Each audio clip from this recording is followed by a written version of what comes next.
My name is Meredith Crockett, and I graduated in August of 2020, and I was a 2019 recipient of the Fred D. Gray Scholarship. It's difficult to put into language just how meaningful and valuable learning about and from Mr. Gray was to me. But when I think about the thing that was most important to me was before I came to Lipscomb, I had never met an attorney. And I remember when I was given my copy of Bus Ride to Justice and I was reading it in Society and the Law my freshman year, I remember reading it and thinking, oh my goodness, this is it.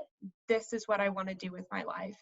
And just to have that model as a young girl coming from rural Kentucky, I had never seen what this actually looks like in real life. I don't think I could say that I would be where I am right now without his voice and presence guiding me. I remember reading and hearing Mr. Gray himself talk about the story of when he was a very young boy growing up in the Deep South and Jim Crow era, and said out loud and to himself, I want to destroy everything segregated in my sight. And he did. He did exactly that. And to know that I can declare something out loud and live into that, to know that I could say out loud, I want to abolish the death penalty, or I want to see mass incarceration slowly start to dissipate, and to live into that and to speak it out into the world and to feel the sense of hope that comes from being able to say that out loud is something that I draw myself near in times of trouble and when I feel discouraged.